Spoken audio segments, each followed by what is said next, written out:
Our next witness will be Brad Nelson, and it'll take longer. In that case, let's take our mid-morning. Someone has been called as the next witness.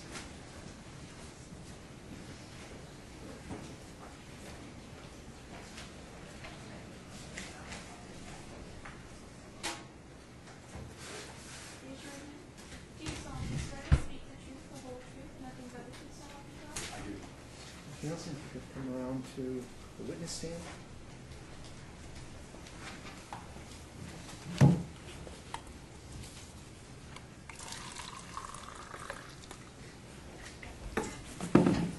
Thank you. Mr. Eisner, you want to proceed with your examination?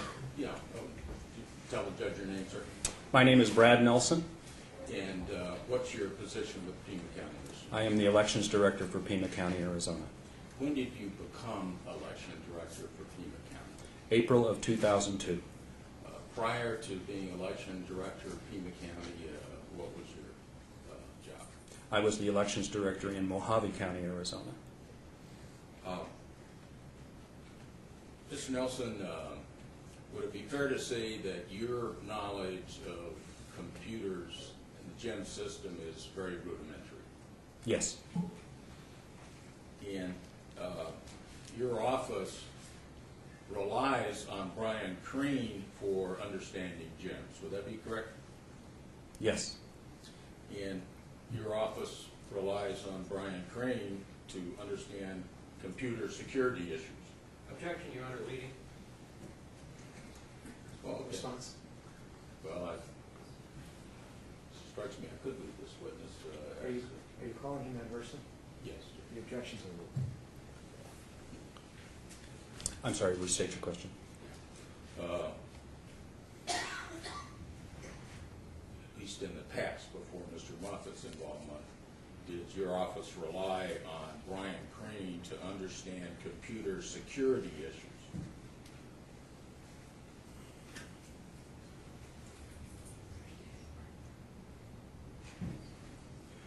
Certainly he was a person involved. I would say that individuals from the Secretary of State's office and the like who have the procedures manual that have security issues in it as well are involved as well. But at the county level, yes, Mr. Crane. You were president of the election officials of Arizona for a period of time. Would that be right? That is correct. Are you currently president? No, I am not. How many years were you president of the election officials of Arizona? I believe for 6 terms. They are 1-year terms. I believe my term of office, my first term of office started in 2001, ended June of 2007. And is it correct that 12 Arizona counties use Diebold equipment? That is correct. During your period of time, was this election officials group when you were president, were there annual meetings that you have or semi-annual meetings? By and large, we have an annual meeting where the election of officers takes place. That is customarily in June. There is also a meeting customarily in November, so twice a year. And did you have little seminars, educational sessions at some of these meetings? That's correct. Have you had discussions about computer security of Diebold equipment as part of any of those events? I'll answer that no. Is there also something called a Diebold user group in Arizona? Yes, there is. And would you describe what the Diebold user group is? It's my understanding that user groups for vendors who have election equipment within the state of Arizona were established under the state's HAVA plan, and that the 12 counties that are Diebold customers presently formed a Arizona Diebold user group. I want to say approximately 2003 when HAVA was beginning to be implemented. Okay. In the last 4 years of that group, has there been discussion about software security among the group? A moment, please.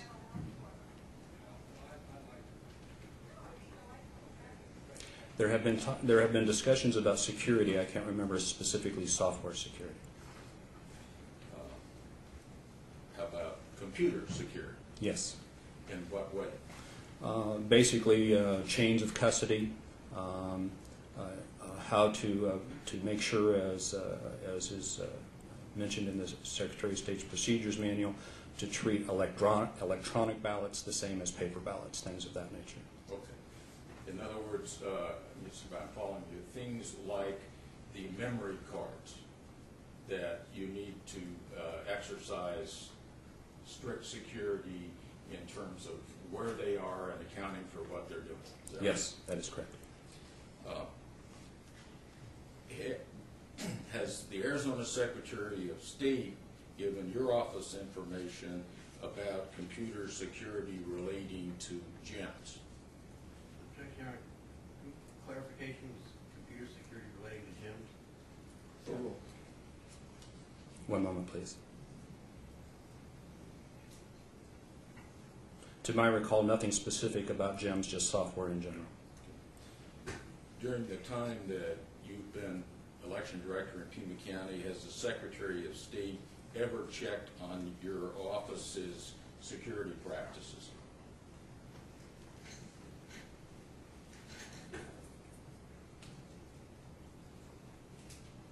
Not the way that I would define that, no. And would the same answer be true when you were at Mojave County? Yes. Has the Board of Supervisors ever had someone come in to check on your security? Yes. When was that, sir?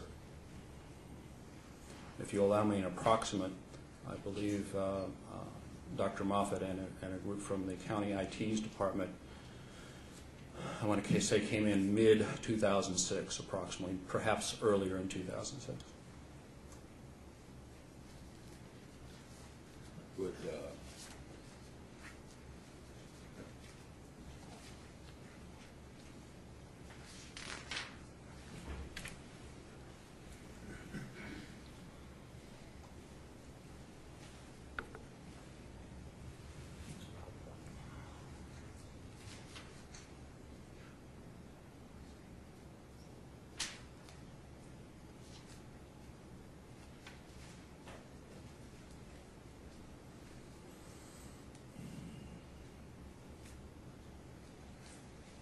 prior to at least Dr. Moffitt's involvement, had the Board of Supervisors ever checked on the security of your office?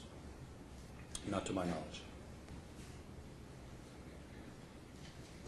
Were you hired directly by Chuck Huckleberry? I certainly went through an application process, but I believe Mr. Huckleberry made the decision, yes. Yeah. So you were not hired by the Board of Supervisors. It was Huckleberry that hired you. That's my understanding, yes. And you report directly to Chuck Huckleberry. I do. Have you discussed issues of computer security with Chuck Huckleberry?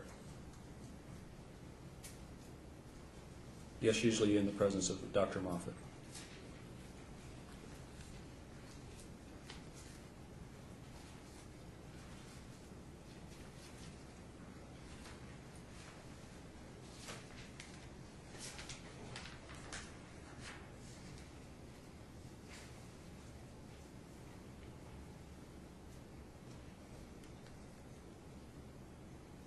Would you take a look at deposition transcript in front of you, sir?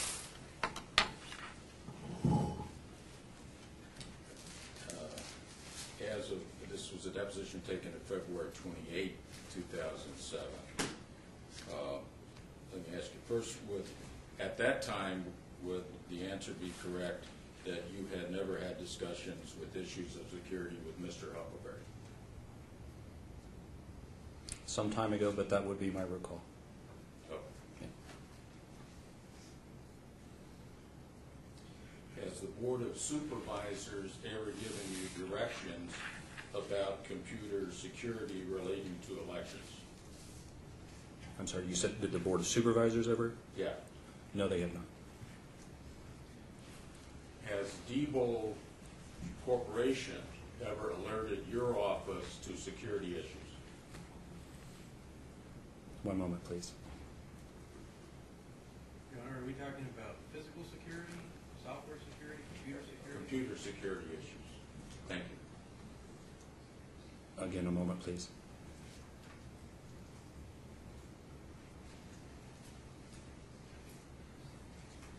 I believe the answer is no.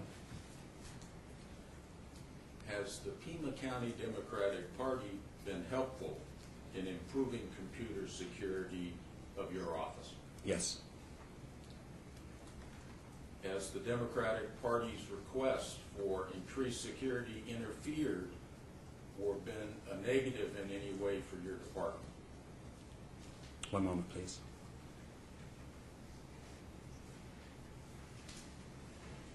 I would say no. To keep up to date somewhat on security, do you check black box voting site? Occasionally.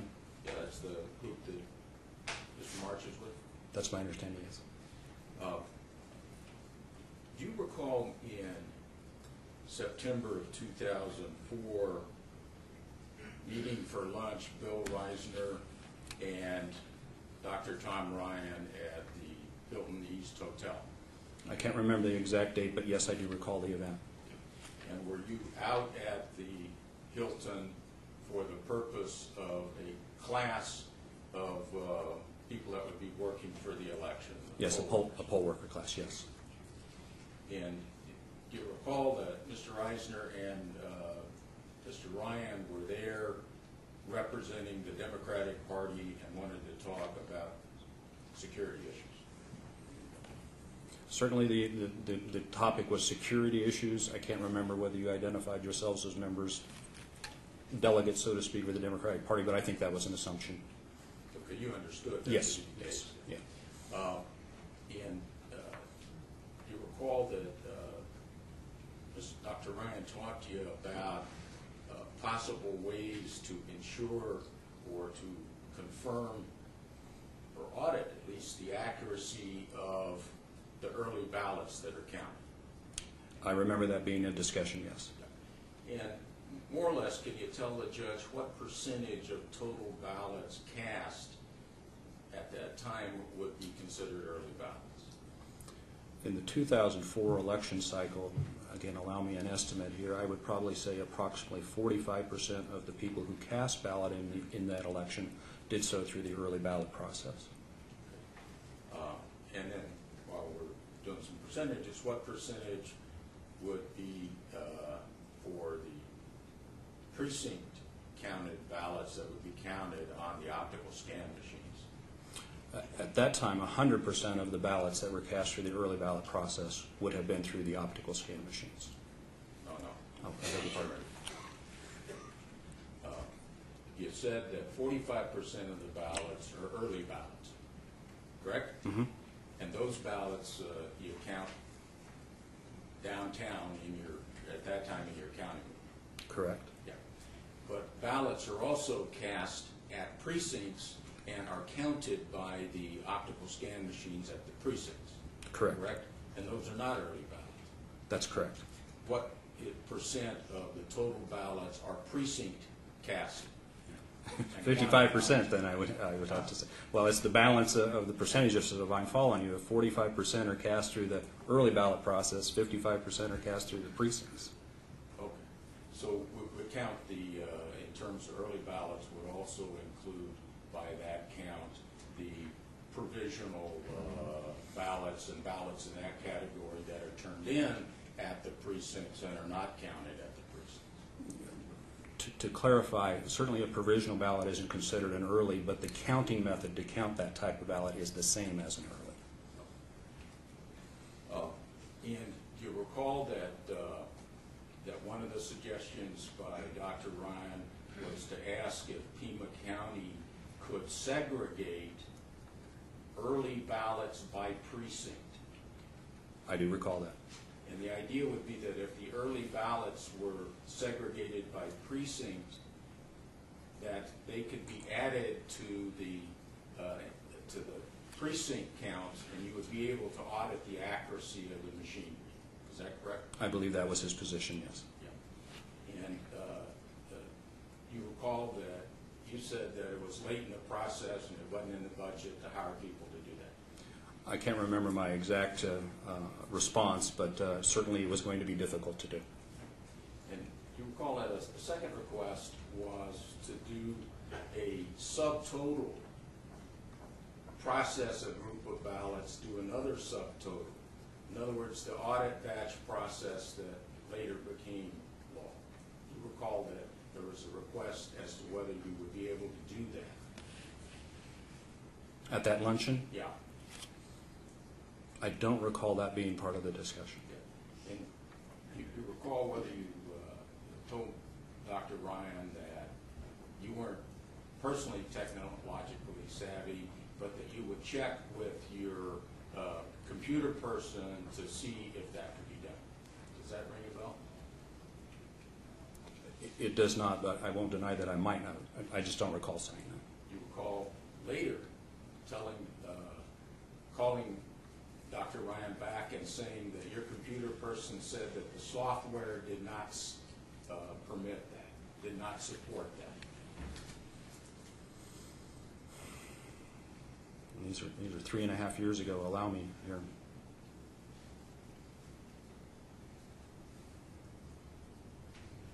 I don't recall. You since learned, have you not, that in fact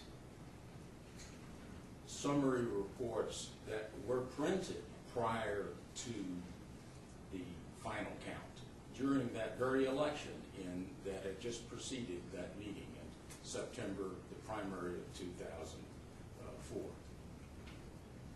I'm sorry, I didn't get at that as a question. Yeah. Did you later learn that in fact your computer department could print subtotals and in fact had printed subtotals, in other words, a summary report prior to election day in 2004, prior to the primary? Well, I was, if I'm understanding you, sir, I was always aware that there was the ability to print summary reports.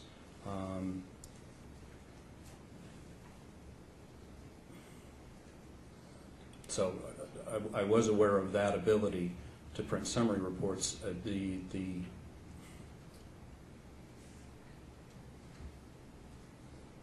Pardon me for a moment.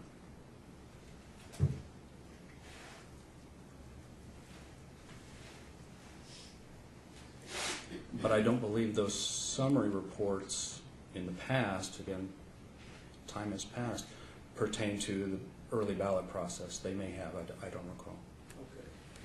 Okay. What is your office policy on when early ballots are counted? Early ballots can be counted, of course, subject to verification by the county recorder after the logic and accuracy test is successfully performed. Okay.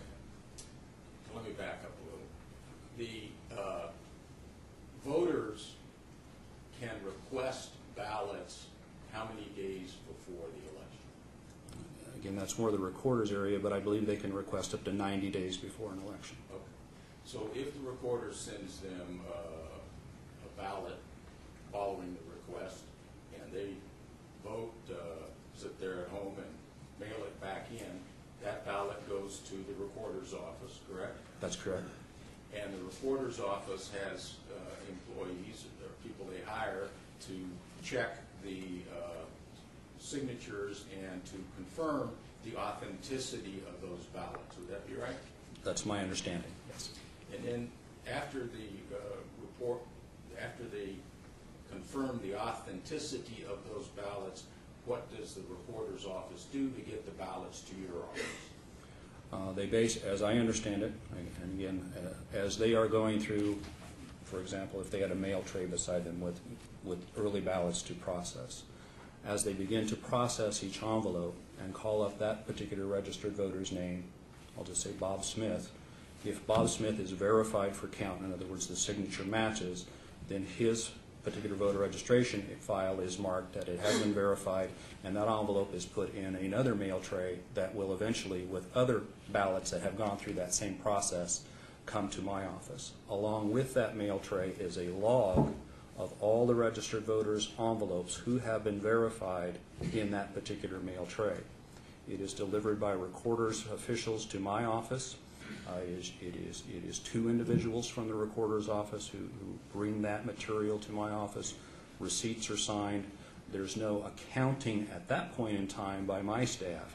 However, they are received, and then we go through that log that's provided by the recorder and actually verify that we have the number of ballots that they say that they've sent to us, and the names on the exteriors of those ballots match the log that was received from the recorder's office. Timing-wise, when does the recorder start sending the approved groups of ballots over to your office? Ballots can't be sent out any earlier than approximately 33 days prior to the election. So even though the recorder may have literally hundreds or perhaps thousands of requests in her to-do drawer, so to speak, she's not able to send those out till approximately 30 days prior to election. So there is that initial wave of ballots that go out, and then there is a wave, so to speak, that comes back in. Usually that wave starts coming back into the recorder's office, and I want to mention that to the recorder's office. Again, I'm guessing because it's not my area, about 10 days after they've been mailed out. Then I'm not certain how long it takes them to verify that undetermined volume of ballots, but usually we begin to have some ballots still in their affidavit envelope, still sealed, by the time the logic and accuracy test is performed. By the time let's go back to, say, election, any of it. What period of time prior to the election day does the Secretary of State send someone down to do the logic and accuracy test? It has changed through the years since you mentioned 2004 with the advent of the electronic, if you will, touchscreen machines. There is the necessity to do an early voting touchscreen machine test prior to the start of early voting. I mentioned 33 days in advance. So the Secretary of State comes down and tests those disabled accessible machines at that point in time, and then approximately 2 weeks prior to the election day, they come and test the precinct count and central count information, hardware at that time. Okay. So now approximately 2 weeks before election day, Secretary of State comes down and does a logic and accuracy test, which permits you to begin counting early ballots that have backed up. Would that be right? That is correct. There is a requirement to wait for a certain date before we start, assuming a successful logic and accuracy test. It has changed recently in the past legislature. Basically, in the past, it said as soon as the logic and accuracy test has performed successfully, you could start. That allowed us in the past to start counting early ballots that have been verified and checked 2 weeks in advance of the election. However, legislation has changed that we now must wait for 1 week prior to the election to actually begin counting, though a successful logic and accuracy test may have taken place days before that time. And what is your office policy of when you start counting those backed up ballots after the logic and accuracy test? It is our policy to start counting those ballots just as soon as we possibly can, subject to statute. Okay. And do you have an estimate, let's say something like the May 16th, 2006 election, by the time you started counting, how many early ballots would there have been backed up? Certainly, you'll allow me approximation here. I would probably say 5,000 to 10,000. I don't know. I could stand corrected on that. Would you agree that the law does not allow the printing of a summary report to project who is winning or losing an election prior to closing of polls? Objection, Your Honor. It calls for a legal conclusion. Overruled. Can you call a question? Okay. Yes. Would you please repeat? Would you agree that the law does not allow the printing of summary reports prior to the closing of polls for the purpose of projecting the outcome of the election? I think what the law actually says is that it doesn't allow the preferential counting of ballots for the purposes of projecting the outcome of an election.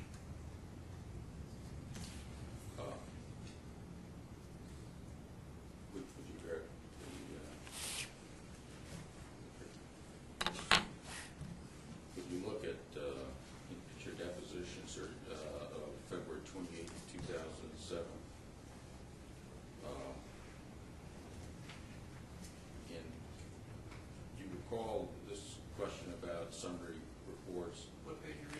Yes, please. Page, actually 16, but look at line 25. Thank you. One moment.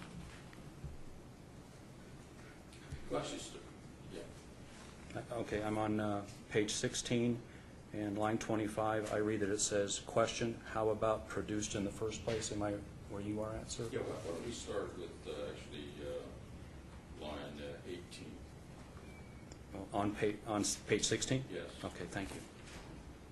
And did you recall this question? Certainly it is important information, and therefore the law does not allow that information to be released. Question, that's an interesting response. You say the law doesn't allow it to be released. Your answer, that's correct.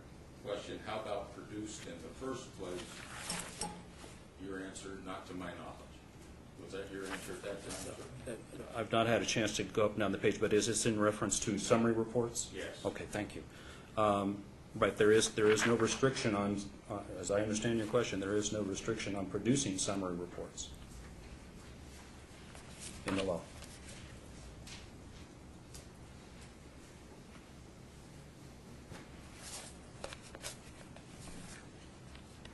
You would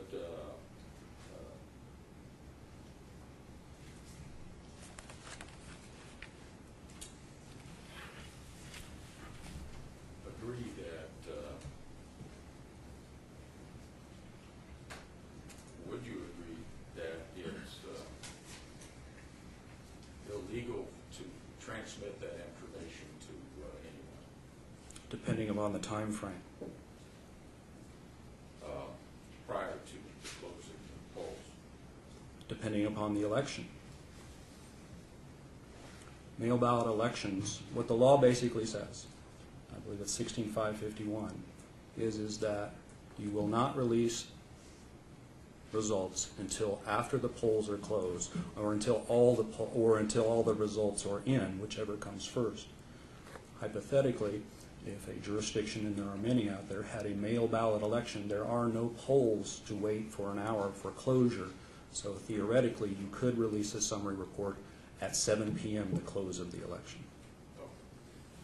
So when there's mail-in ballots, you could release it at 7 p.m., but for other ballots, information is 8 p.m. That is correct. Objection, I think I misstated the witness's testimony. When did you first learn that summary reports have been printed? Well, did you first learn yourself that summary reports have been printed by Brian Crane regularly through the Democratic Party? No. Yeah? When did you learn that? He's been producing summary reports since I've been on station. Summary reports are things we produce.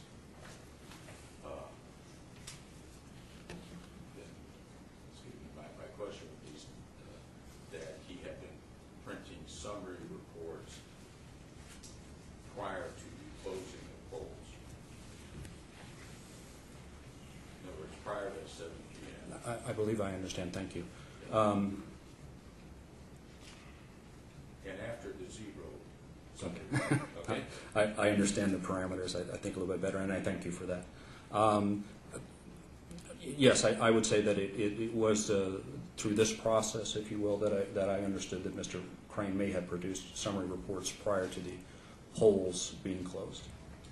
In other words, this process being that the Pima County Democratic Party requested audit logs, looked through the audit logs, and then informed your office that it had occurred. Is that what you're saying? Objection assumes facts, not evidence.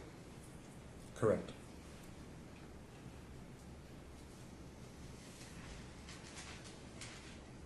And you learned about the printing of summary reports prior to Election Day during the RTA from the Democratic Party. Is that correct? Yes.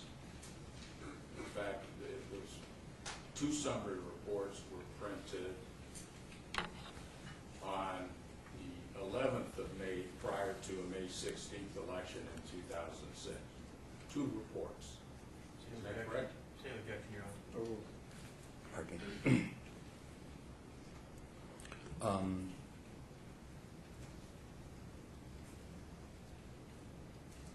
Would you restate this question? I believe it's in the affirmative. But. Yeah.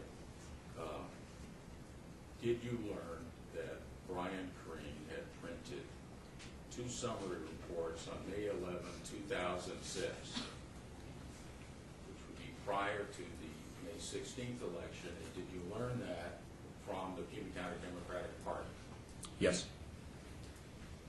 Once you found out that information, did you inquire with Brian Crane as to why he was printing?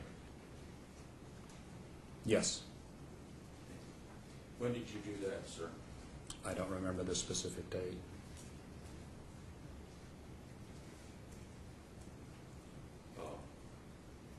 Would you take a look at page 20, if you would, sir, of the deposition of 20? I would ask if you recall, starting on page line 1, this question. Once you found out that a summary report had been printed for the RTA election, did you inquire with your department as to why one had been printed? Answer, no. I'm sorry, where are you, please? Page 20, lines 1 through 4. Okay, thank you. One moment.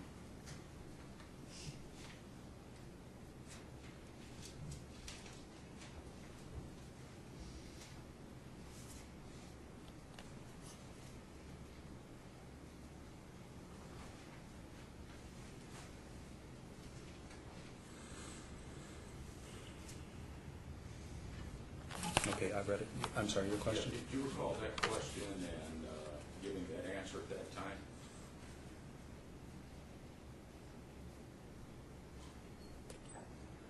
And this was February of 07? Yeah. It's in the record. I don't recall that. Okay. Yeah. At some point then, did you ask Brian Crane? Yes, I did. Okay. What did he tell you? I believe he told me that, and again, as we've already talked about, technology is not my purview here, that in performing some of his tasks, we've talked about the tabulation of early ballots, subject to post logic and accuracy. He began to count early ballots, and on day 1 or day whatever, at least his first instance of counting ballots, I believe he did a backup of that information so as to store that information, and when he came in on, presuming day 2, although I don't know whether we're talking 24 hours later or not, he may have backed up the same information with the same title, is my understanding. Yeah. But why did he print the summary reports? What did he tell you about that? Actually, on a hearsay. Ooh. I believe that, again, it's been some time. I believe he would have said at that time that a cards cash report probably would have been a more appropriate thing to run. I think he was checking to make sure that the machine was running, machine/software was running correctly. Okay, so when you say he would have said, do you have a recollection of what he did say? I believe part of what it was is that he did say he overwrote or whatever the term is, the first day's backup that he had, and that the summary report was printed to make sure that the information from day 1 and day 2 had been added correctly, I believe. Okay. So he printed 2 summary reports in succession to determine whether information had been added correctly to what had occurred the first day? I don't believe whether he put it in those exact terms, but to make sure that the machine was counting correctly. Have you yourself operated gyms? No. You had some limited training, though, have you not, years ago? I have. Do you know whether Microsoft Access can be used to get into the gym's database without a password? I've read information to that effect. Yeah. Okay. So would you agree that as of February 28, 2007, when your deposition was taken in this case, that you did not know that Microsoft Access could be used to get into the gym's database without a password? Objection, Your Honor. I believe Mr. Reisner is referring to depositions taken in another case. Clarify the record. Is this important? Ms. Roger, is this an issue as to whether you're questioning this was from that deposition or from another? Judge, it may be what I have on the front of this is the Democratic Party of Pima County versus Board of Supervisors. I don't see a number here. It may be a deposition that was taken in the summary judgment case with this, the companion case with this one. Okay. Well, let's start over again. I'm not sure it's pertinent to the question that's pending, so let's just start over again and ask this question.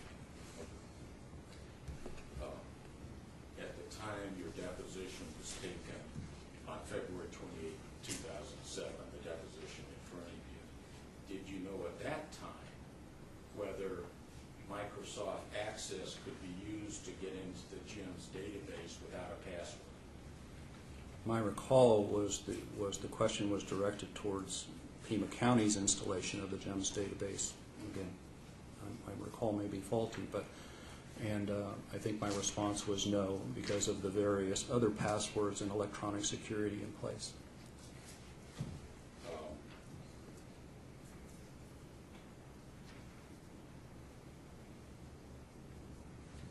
Take a look at page 125, if you would, sir. Starting on. Was that page 125? Yeah. Thank you. Starting on page line 9. Once you recall these questions and answers. Question: well, let's assume that someone had connected a cable to your central computer. Do you know that you could use Microsoft Access to get into that database without a password? Answer: I didn't know that. Question: you don't know that? Answer: no. So did you know it at that time? That you could get into, again, I think the reference was, or at least in my mind, was to Pima County's GEMS installation. And my understanding is from, again, technology is not my purview, is that you still need a password. Oh, so your belief is that even if someone had a cable connected to your central computer and they have Microsoft Access, that somehow they wouldn't be able to do it, to access the database? My understanding is that you would still need passwords to get into the operating system before you ever got to the database. Oh, so let me ask you, has your understanding changed since? Or is that still the way you understand it to be? For Pima County's installation, which is the only one I have knowledge of, yes. Well, how about if someone had a CD disk on their home computer, and the home computer had Microsoft Access on it? Do you know whether they would be able to access without a password the GEMS database and actually make alterations in that database? Let me repeat the question to make sure I understand it. So on this home computer, a person has GEMS installed. Right. And No, Microsoft Access. okay. And then they just take a CD of your database. Okay. Let me repeat to make sure they understand. GEMS database. Okay. So they have the results of the election in a database format, and then they go in and make changes to whatever they're going to make changes to. Am I following you there? Well, first I want to know, just on that home computer, if they've got Microsoft Access, do you know that without a password they can access that database? I don't know that, but I would assume that, yes. Yeah. Why would you assume they could do it on a home computer but not on your central computer? Because of the other layers of security around our central computer. Like what? The video cameras, the motion detectors, the sealed rack system, the two-person system, the two-part passwords, to name but a few. Yeah, okay. Well,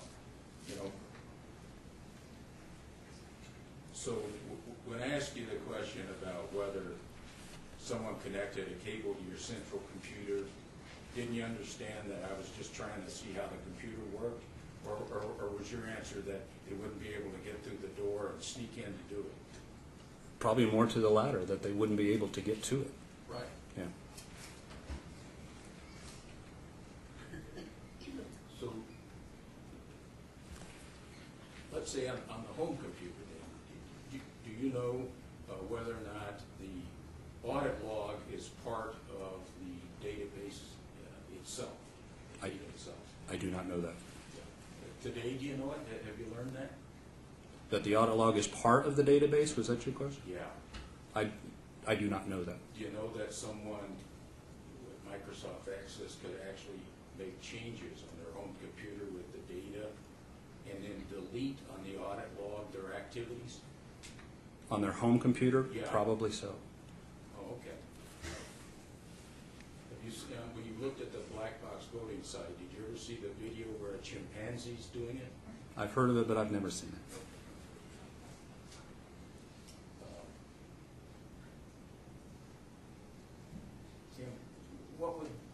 What would be the security problem with a computer data system where one could actually delete on an audit log what had been done? You see any problem with that?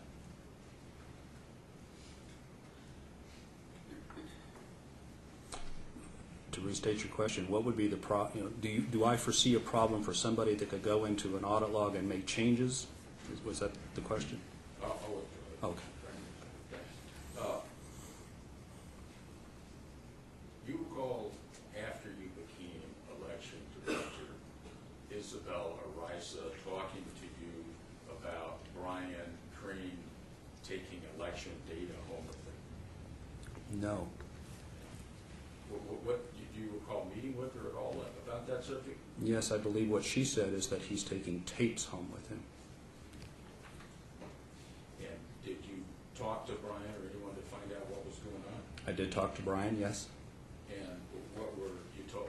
His response is that because the server, nothing related to tabulation, but the server that contained our information on the thousands of poll workers that we have, where they live, what assignments they have, precinct committeeman files, the thousands upon thousands of files of office documentation is what he was taking home. Office documentation? I would describe it that way, yeah. Does Pima County have rules on what people can take home? I presume so, but I don't know that for a fact. You know, Pima County has secure locations where office backup information should be kept. It probably does, but I'm not aware of it. I'm not certain whether Social Security numbers are there, but I wouldn't be surprised that it is, because that's information that they would need to generate the paychecks they get for their service.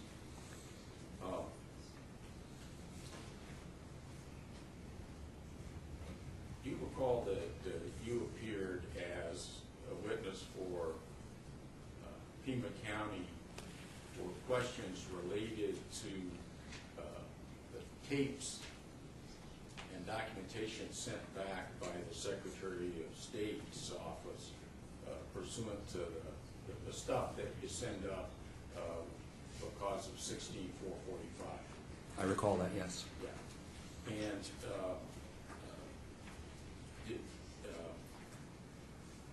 did you learn that the Secretary of State had sent a box with a number of tapes for a whole bunch of prior elections down to Pima County?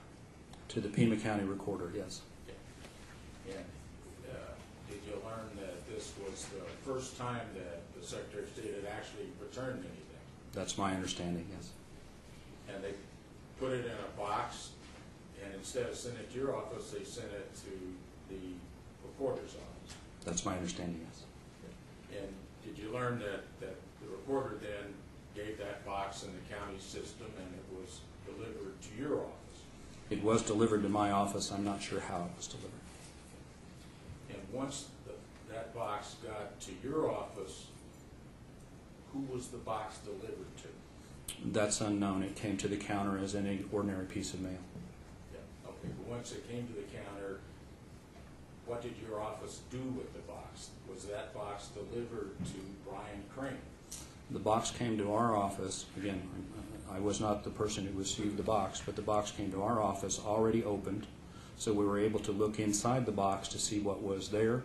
There were various tapes and backup materials from past elections, and we took it out to the counting center where Mr. Crane was ASAP.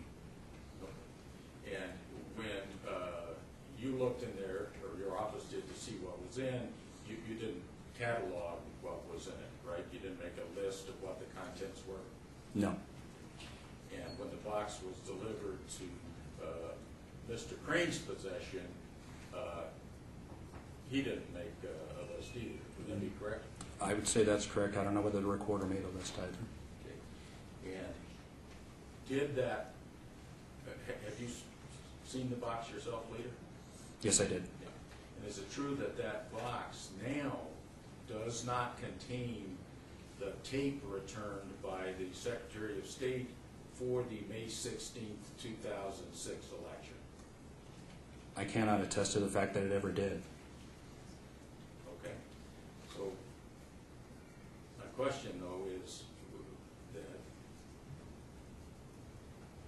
that tape is not now known to be in the possession of Pima County. Would that be correct? Yes, sir. And you can't attest to it, but did you telephone Chris Waite at the Secretary of State's office and ask and inquire about whether the tape had been included in that box? I did. She is an employee of the Secretary of State, but she was out of the office at the time. She took the call on her cell phone, so she was not in the office to check her files. She said she would check when she got back, but that the tape should have been in there. Okay. So the information you got from the Secretary of State's office, the latest word is that tape should have been in there. Correct.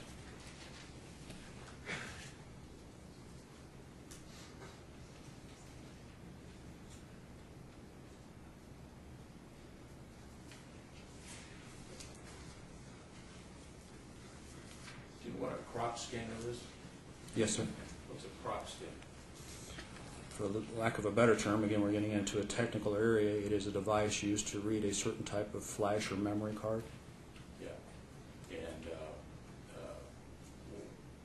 does it have some potential use in hacking into a memory card? Certainly, memory cards are the media that card reads and writes to, so the answer would be yes. Did Pima County, with your approval, purchase a crop scanner? Yes, sir. And when was it purchased and why? I want to say approximately July of 2005, I believe, but I could stand to be corrected on this. Perhaps one of the best ways to time frame it is that there was a report on black box voting using the device that I became aware of, and then wanted to test the theories and positions taken by the report that an individual who was engaged by black box voting to use the crop scan to see what that individual could do. We wanted to see whether what he did could be done. Okay. So is this what's known as the Harry Hursty hack? I believe Mr. Hursty, and pardon me, he may be a doctor, but I believe he may have several reports, but this would have been the one that was released early July of an undetermined year in my mind. July 4, 2005, does that sound right? That sounds about right.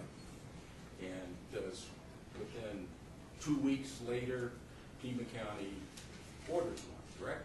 That sounds right, yeah. Yeah. Did you read the report? I did, but again, technical in nature, so I wasn't able to absorb some of it, yeah. Okay. And then when you read it, then did you ask Brian Crane to read it?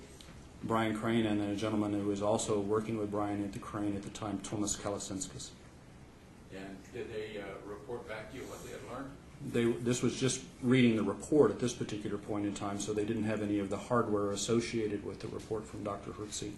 At that point in time, I asked them, I think I was the one who actually led the inquiry, as to, do you think it's a good thing for us to study this threat and get this piece of equipment, this crop scheme? Yeah, okay. And what they say about that? They agreed. They wanted to test the threats. Yeah. And how did the test turn out? Again, I'm not going to be able to differentiate what worked and what didn't. I think what they basically said is there are some things that, yes, are valid, some things that are invalid, and some things that they could not test their validity one way or the other. Okay. Do you know if they checked with other institutions and other places to find out what the validity of the report was, or relied on their use of the tool? To my knowledge, there was no one else that was doing the background. There was, I believe, a response from Diebold, since it was a Diebold memory card that we used in the response. We certainly looked over that response from Diebold.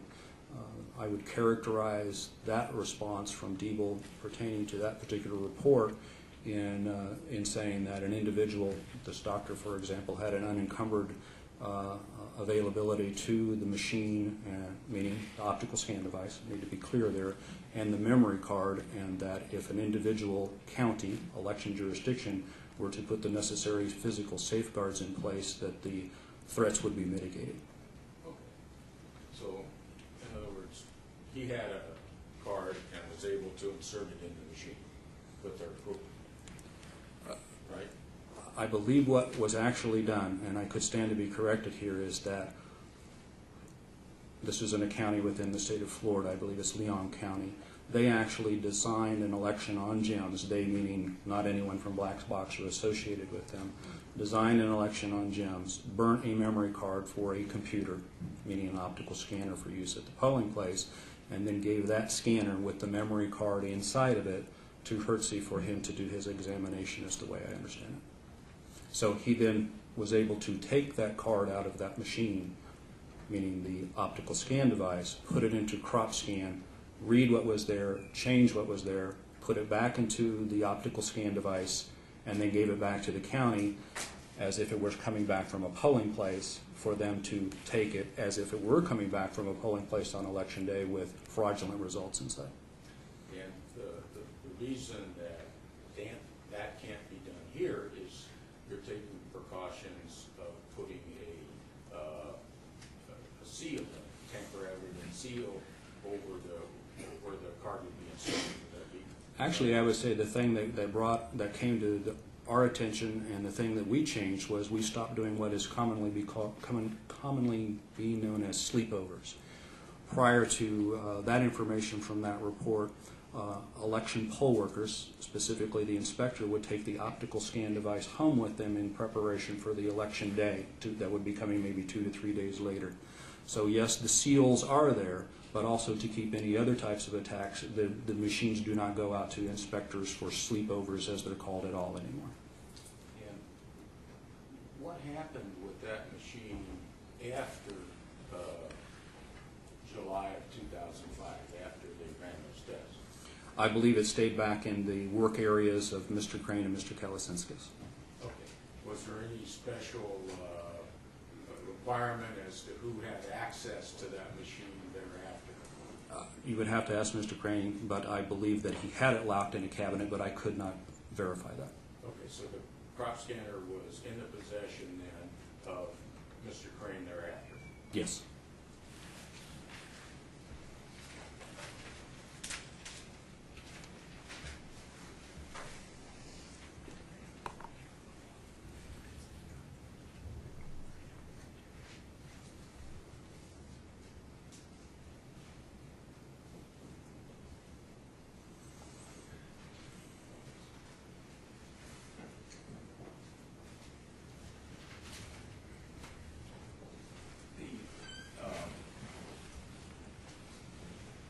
Box when that the Secretary of State sent back where the RTA tape was missing.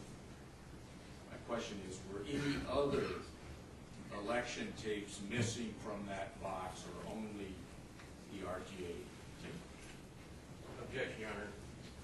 It states the testimony says missing from the box.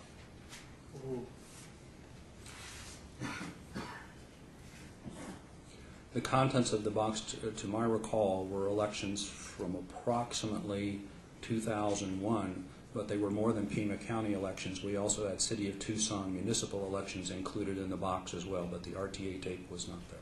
Yeah. And the question is, were any other tapes cannot be accounted for now that the Secretary of State sent back to Pima County? Thank you. I believe the answer is no.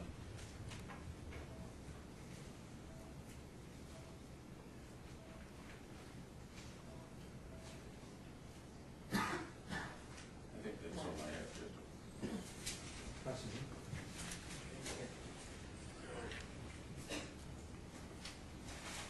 Brad, how long have you been involved in election administration?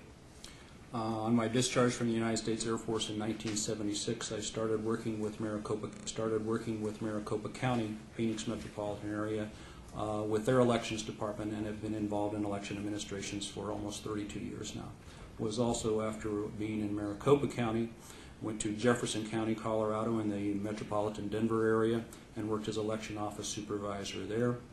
And then after leaving Jefferson County, returned to Arizona and started basically a consulting business where I helped jurisdictions with their elections printing, predominantly on the western slope of the state of Colorado.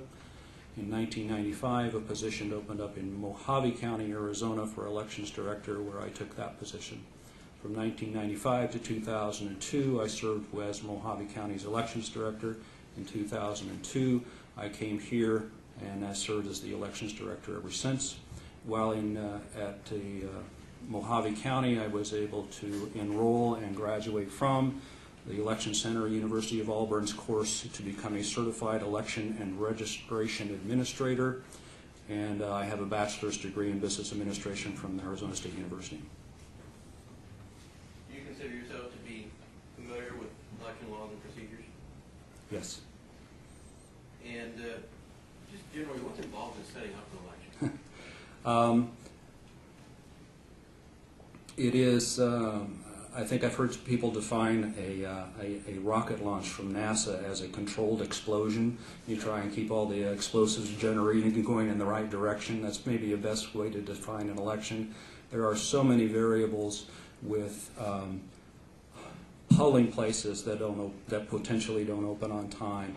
2,800 salt-of-the-earth people working as poll workers who are maybe doing it for the very first time and having to work a long 14, 15-hour day. And if anybody can remember their first day on the job, at the first job they've ever had, you might have made a few mistakes as well. So the element of building an election, although it may sound what's so hard about it, is actually quite complex because of the human nature of the election more than anything else.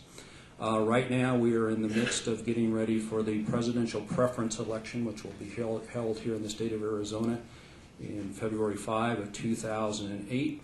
One of the things that is going to be perhaps an issue in that election is that most people are used to going into election polling places where they last went to vote. People don't often vote except in presidential election cycles. Chances are they're in brand new precincts and brand new polling places prior to that election day, so we have to do all we can to communicate with them. The other thing is, if they haven't voted in quite a while, we now have the IDs at the polls that are as necessary as well. So I've given you just kind of a thumbnail sketch of it, but basically an election event starts approximately a year in advance. We've just gone through training. When I say we, I mean all the election officials within the state of Arizona have gone through certified election training by the Secretary of State this past December, just a few months ago actually, in preparation for our duties in 2008. The purpose of this training is basically to get us, as the election officials, up to speed on the new laws passed by the legislature or the new rules within the procedures manual or new federal regulations that we will then have to in turn turn around and inform the media, political parties, and public and candidates about as well. So it is involved. You mentioned statutes, both federal and state statutes. So you have to be familiar with those to do what you do. Yes, we do. Is the Secretary of State also an authoritative source of requirements for your office?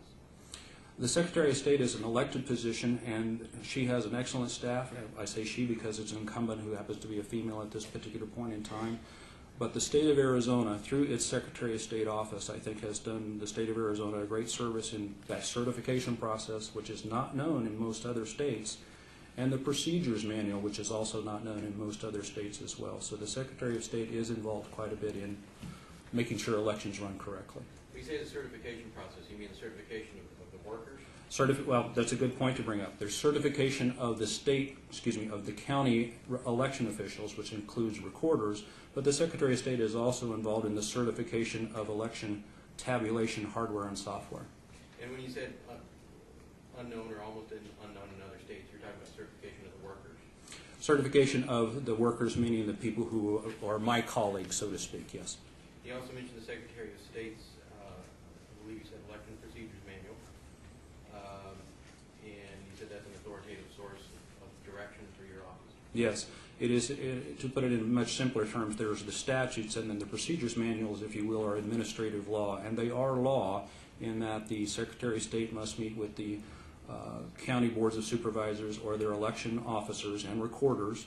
Then she promulgates those rules and presents them to the governor and the attorney general's office for their approval, and then subject to approval, since you mentioned the federal government, they then go off to the United States Department of Justice to make sure those new rules or statutes don't negatively impact our language minorities here. So you follow the Secretary of State's procedures manual? Yes, I do. And what is, actually before we go on, you worked in Kingman before you came to Pima County? Yes, Kingman's the county seat of Mojave County. All right. And are you aware that Mr. March's RV broke down in Kingman? I'm not certain it was Kingman. I think it was outside of Quartzsite, actually. You weren't responsible for that in any way, were you? No, I was not. Okay. What is Brian Train's reputation among his coworkers? Stellar. I mean, he works hard. He is an individual who takes his job seriously. He is an individual. I mentioned I was in the Air Force. I was a firefighter in the Air Force, and we're people who go out and do whatever we need to get done in order for the public will to be known. At one point, you mentioned the process for checking and then delivering mail-in ballots from the recorder's office to your division of elections. And I believe you said that there are 2 employees from the division or from the recorder's office that bring the ballots. That is correct. Why 2? Basically, it's the chain of custody to make sure that the ballots are never in one particular person's possession only. Do you know if there's any requirement regarding the party registration of those 2 people who bring the ballots over? To my knowledge, there's nothing in the procedures manual nor within the statute that talks about the communication, meaning the transport of the ballots still in their envelopes. Certainly there is the necessity, as ballots are being transported from the polling places into the county center, to have individuals from opposing parties. But from the recorder's office, again, not my purview, I don't believe there is. I need to change it. Actually, perhaps this is a good time to write it. Do you want to finish up a subject area, or can you resume at 1:30? No, I think we can resume it at 1:30. I was actually going to move on. I wonder if I was getting hungry.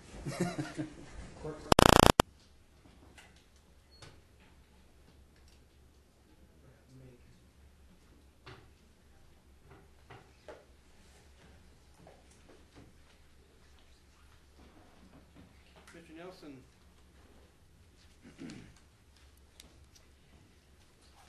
one of the things that had caught my attention when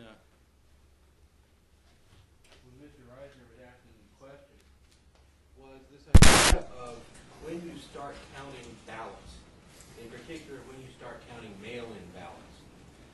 And as I understand your testimony, you said that in an all mail-in election, you start counting ballots when the election is closed. Is that right? The counting of mail-in ballots in an all-mail ballot election, meaning that there are no polling places, the election is exclusively by mail. The ballots actually are counted in advance of Election Day, but at 7 p.m., because there is no polls to close, there is no need to wait for an hour after 7 p.m. to release the results in an all-mail ballot election. Okay. So you did not testify that you start counting in mail-in ballots at 7 p.m. in an election that is not an all-mail election. Correct. And are you familiar with the law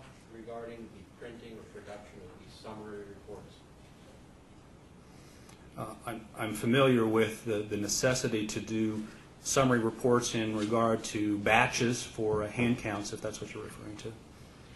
Is there anything that you're aware of that makes it illegal to print a summary report? No, there is not. Is there anything that makes it illegal to print a summary report during the day on election day? No, there is not. It is illegal to distribute summary reports to people outside the division of elections prior to the close of the polls, isn't it? It is. But as long as you're not distributing it, you can print it. That is correct. I believe you testified that Brian Crane did a daily or twice daily backup of the counting of early ballots, in particular during the RTA election in May of 2006, right? Correct. That's my understanding, yes. Is he required to do daily backups? No, he is not. It's just a matter of good policy. And you talked about, speaking of backup, you talked about doing backup of the office documentation, things, administrative files. I think you mentioned things about precinct workers and information like that. Is that information stored on the Central Count Elections computer? No, it is not. Are, in fact, there, when we talk about backing up computer systems, there are at least two different computer systems within the Division of Elections, correct? Correct. I think the point you may be getting to is the election system is standalone. Okay. And so if we back up the election server, that's going to be a different process and a different backup, a different set of backed up files than it would be if we back up the administration system. Exactly, yes.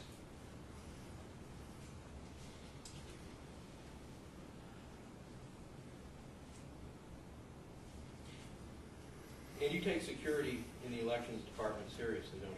Yes, I do. And that's why you, in fact, purchased the crop scanner, right? Yes, to measure the threats that were reported in that report. And that's also why you've taken these other security precautions, like eliminating these sleepovers and other...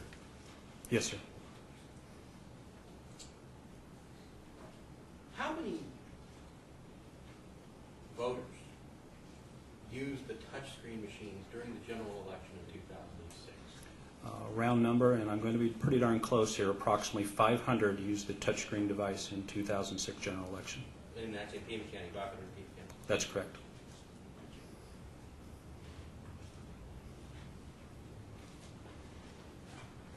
One of the things that Mr. Reisner said when he was asking the questions, he said that there was a tape that was missing from this box of tapes that was returned from the Secretary of State's office. I want to clarify that because missing implies that it was there. Do you have any reason to believe that this RTA tape was in the box that came from? Did you ever see it? Did you ever see that box, that tape in the box? No, I did not. Okay. Do you know that anybody took the tape out of the box? No, I do not. Do you know that the tape was ever in the box? I do not. Okay. Mr. Reisner then asked, was anything else missing? And so the question is, do you know of anything that used to be in the box that is not in the box? No, I do not. Talk to me about write-in candidates on a ballot. If I go to the polls and I want to write in a candidate, Mickey Mouse, for example, and so tell me how that works. One would receive their ballot, which is an optical scan ballot, and beside the candidates' names who are printed on the ballot, there is an oval. And you color in that oval for that candidate of your choice, or yes, no, if it's a question. If it's a race where candidates are running, you have the availability to vote for a write-in. There is an oval there that you would color in, and then a blank line where you would then write in the name of the candidate you so chose. In your example, you'd color in the bubble and write in Mickey Mouse. Okay. And so then my ballot is taken and it's fed through the optical scan machine. That's correct. And then what happens to my ballot? Within the optical scan device, that scanner is looking to see if any of those write-in candidate bubbles is colored in. It doesn't know what is written on that line whatsoever, or even if there is a thing written on that line, because some people color in that bubble without writing a candidate's name in it. As it goes through the device, it then signals a paddle, if you will, a deflector inside the black ballot box that then directs any ballots with write-ins on them to a separate compartment in that black box. Those particular ballots who have no write-ins on them whatsoever go in a larger compartment in that very same box. So that at the end of the day, after all the polls workers are completed with their task, one of their jobs is to open that black box, and when they look inside, they'll have one side of the compartment that has a substantial amount of ballots in it because they are the ballots with no write-ins in it, and another part of the compartment that has a less large stack in it, and those are the ballots that have the write-ins in them. Not always does that particular paddle, that deflector that I talked about inside the black box, work correctly, and therefore some write-ins incorrectly are dumped into a pile that they should not be dumped into. So at the end of the day, as reports are being generated from that particular precinct, it may... Let me stop you right there. How does this report get generated? It gets generated by the optical scan machine. As the poll workers close down at the end of election night, one of their duties is to run 2 tapes off of the optical scan device, one for the official returns and unofficial returns. There on that particular tape, it tells how many write-in candidate votes were cast for a particular office. It doesn't say who the write-in candidate vote is for, only that in contest A, there were 5, let us say, write-in candidates cast in that particular election on that day. And it knows that because it saw 5 write-in candidate Bubbles having been circled and ballots that ran through that machine. That's correct. So then at the downtown at the central count machine, and they see that report of how many write-in votes there should be from that precinct. They don't see not from that same strip printer that comes off the precinct results at the polling place, but the information that's on the memory card that's transmitted into Jim's does say how many write-ins for that particular race in that particular precinct. Oh, and so then there's sometimes that there'll be a bag of ballots, if I understand you correctly, the bag of ballots comes from the precinct, and you can tell from that report that there is supposed to be some write-ins that you don't have, so you know they must be in the bag. Correct. All right. Now, how do you go and I assume, and correct me if I'm wrong, I assume that you're going to have to look at those ballots to see how many votes Mickey Mouse Right. or Donald Duck got. Right. And I want to stress that the balance of that ballot, where no write-ins have been tallied, or excuse me, no write-ins have been written, has been counted by the device. So the only thing we need to go in to find are the ballots with write-ins on them, because all the machine reads is a bubble. It doesn't read whether there's Mickey Mouse, a fictitious candidate, or a bona fide candidate whose name's written on there. So we have to go and find those ballots in order to do a hand tally as opposed to a machine tally. But we use the machine information to tell us how many write-in ballots we need to find out of that bundle of ballots from that precinct. Okay, so these ballots, they've already been processed and tabulated with the exception of those few write-ins. Correct. And how does the Division of Elections go about this business of locating those write-in ballots that are in the bag? If the deflector had worked correctly and the poll workers followed their instructions correctly, they would have been opened the compartment and taken all of the ballots with write-ins on them and put them in their own separate write-in bag, sealed up and brought to the counting center. If that deflector had not operated correctly, then some of the ballots with write-ins on them would be in the larger population of ballots that are in the sealed precinct results bag. We would then have to go, individuals from my staff, 2 of them, down, open that bag, look through for the write-ins, take the write-ins. Again, remember, they've already been counted electronically for everything else but write-ins. Take the write-ins out and then bring them to the write-in tally board for them to actually do a hand tally of the write-in candidates. And what precautions do you take, or are taken, to make sure that nobody's actually changing votes from Mickey Mouse to Donald Duck?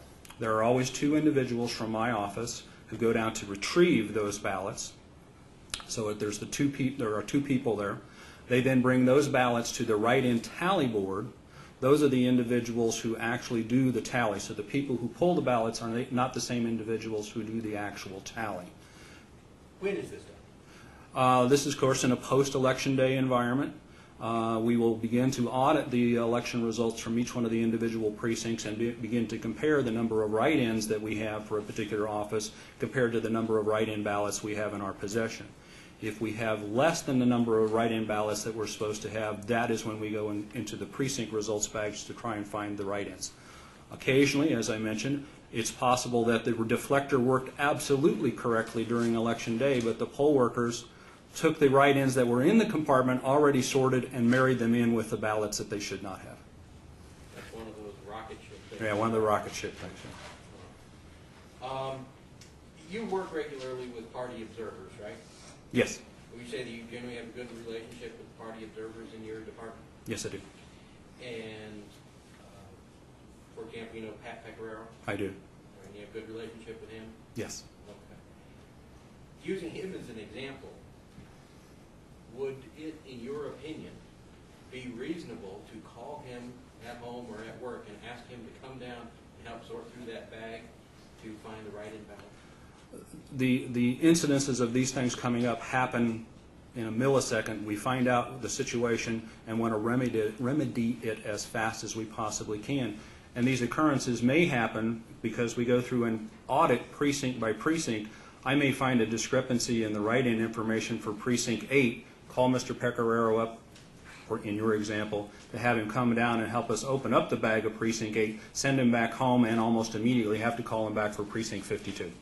So it would be logistically tough. Or at least it would be if you wanted to count every ballot. To have an observer there for every ballot, yes. Because most of the precincts don't have write-ins that you need to get into.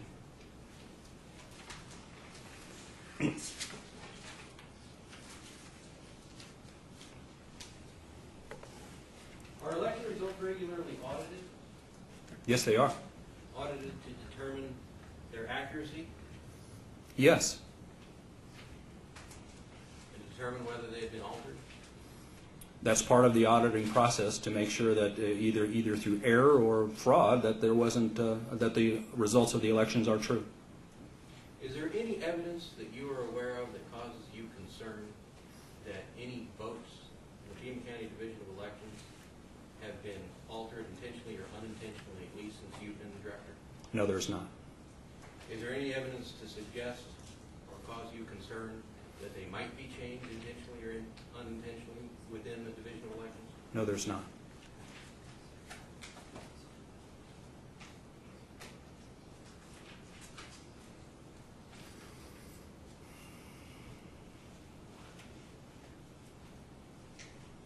Have you ever gone to a movie with Mary Martin? Yes, I have. Did you go there together? No, we did not. We went to, shall I Yeah, expand? please tell me. Mary Martin's is a lady who works in my office. We were both interested in seeing the movie 300 when it came out. She and I expressed a desire to go see it. She drove in her car to the movie theater. I drove in my car to the movie theater. We were not together until we met at the ticket booth.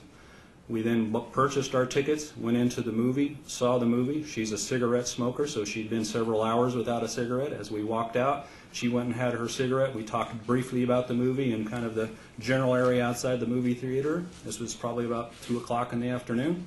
And then we got in our separate cars and went home. Did you pay for her movie ticket? I can't recall. They were bought on something called Tango, where you can go and purchase your, or something like that, where you can purchase your movie tickets ahead of time. I don't think I purchased her ticket. She might have purchased mine, but I don't recall. I'm shocked, Mr. Nelson. That's all I have, Your Honor. Thank you. Lead Director?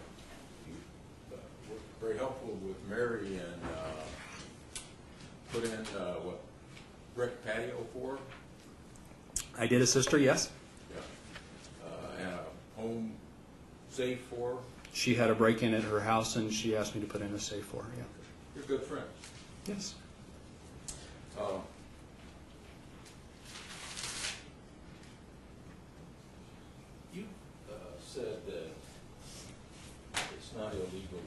summary reports, and I'd like to show you a statute of what it is.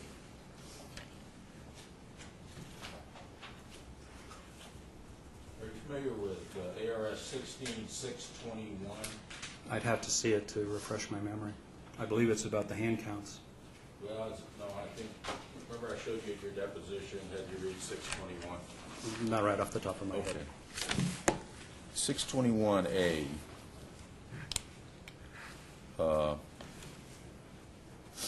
And we just read this line I'm pointing to here. What does that say? Right, starting right here with Yeah. the word there. There shall be no preferential counting of ballots for the purposes of projecting the outcome of the election. That's what I referred to earlier, but I think I mistook it as 16551 and 16621. Okay. So let's say you wanted to know how the election's going and who's winning and losing. Isn't that for the purpose of projecting the outcome of the election?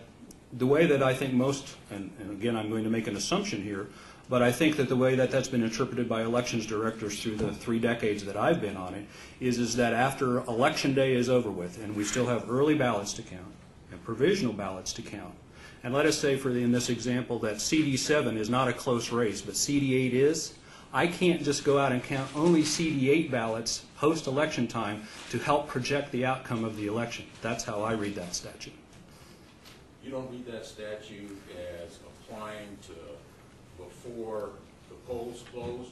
No, I do not.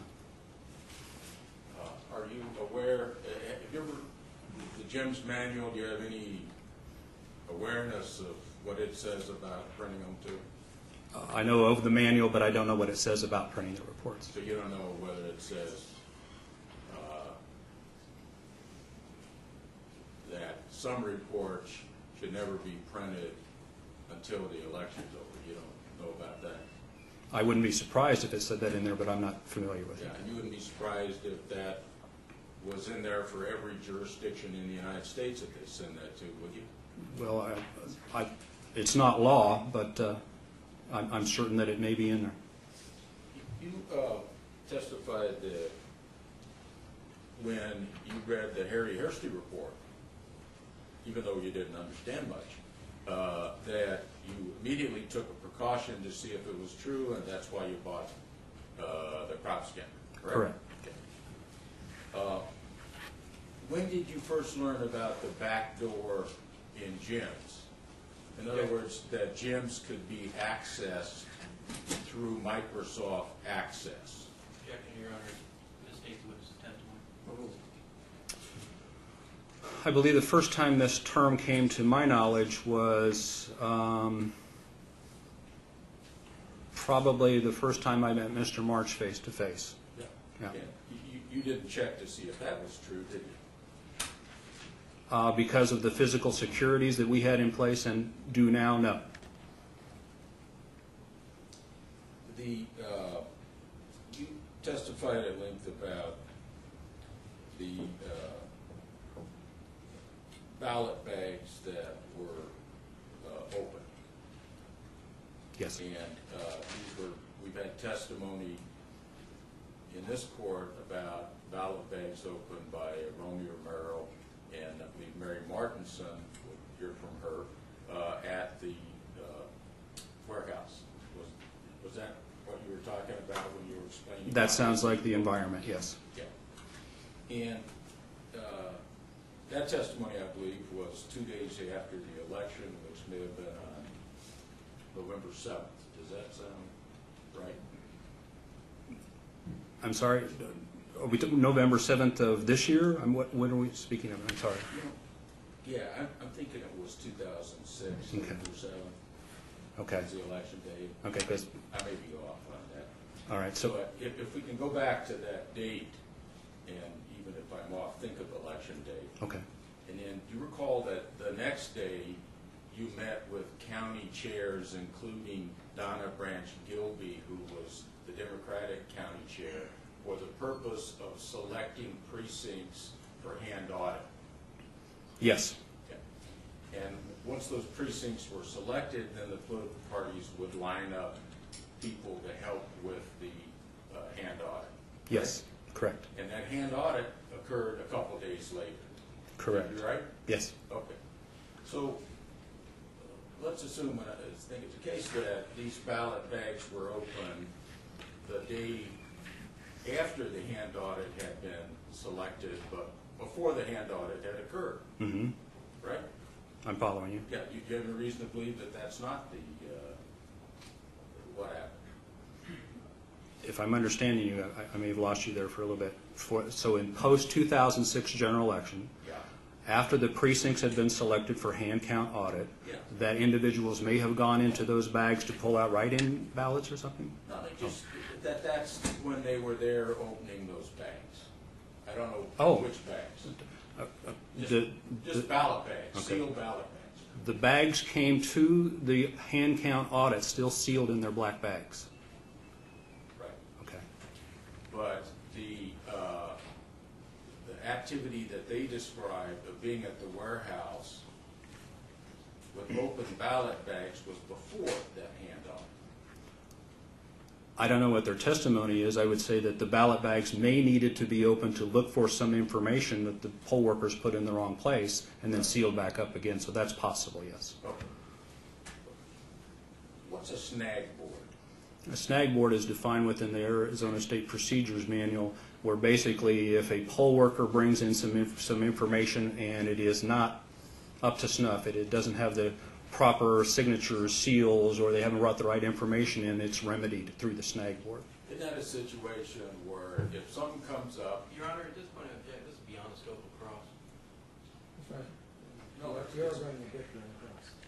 well, really, I'm explaining what I think should have occurred when they were opening these bags there. Okay, I'll give you leeway on that. Go ahead. I'm sorry, go. Yeah, it isn't a snag board where something comes up where like you need to open a ballot bag or you need to approach ballots or there's some problem, you notify the political parties that each have a rep, and that's called a snag board to deal with the problem.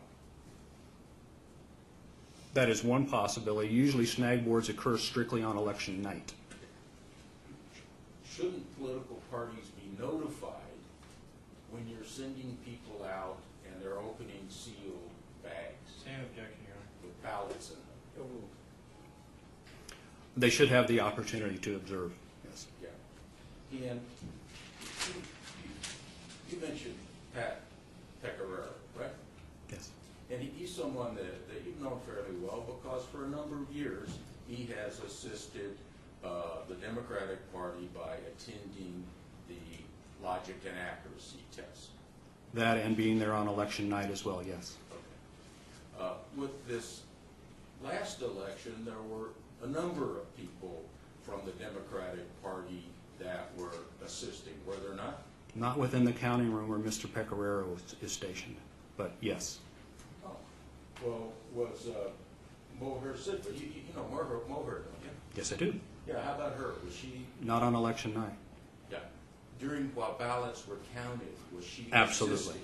Absolutely. Well, observing, She was observing yes. on behalf of the Democratic Party while early ballots were being counted, Correct. right? And does it matter that it was election day or the 5 days before or whatever you were counting? The purpose, and I suppose there could be multiple, for the observers to be in the counting center at that time was to designate the batches for hand count purposes. Yeah, she was a certified, appointed observer for the Democratic Party, right? Yes. Yes. Yeah. And as a matter of fact, did she give her name and tell the election department if something came up where you needed an observer to give her a call? You gave them the phone number. So anytime, day or night, call me. I've heard that said, yes. Yeah. And the computer in the computer room, we've got testimony about how it's in a rack where there's a tamper evidence seal on it. Mm-hmm. Yes, there is. Yeah. And that seal on the election morning was broken without notification to the Democratic Party. Again, Is Your that Honor, this correct? is way beyond the scope. Overruled. There was notification to the parties, but it was sometime after the seal had been broken. Right, and you had Moher's phone number and she wasn't called, right? I'm not certain who was called, but certainly it was not at the time the seal was broken. Yeah. Pat Pecoraro was called hours later, correct? I think that's correct. Yeah, and he works for Cleo Waddling I believe so. and was on the job. correct? I believe so. Yeah. I didn't make the call. Yeah. And you know who the county chair is, so you could notify the county chair to send people out if ballot bags are being opened, can you not? That is a possibility. Yeah. So it's more than just calling the guy you've known for years, Pat, at work. You can call the county chair, who could send out any number of volunteers to be present when ballot bags are opened. Isn't that correct? Presumably, yes.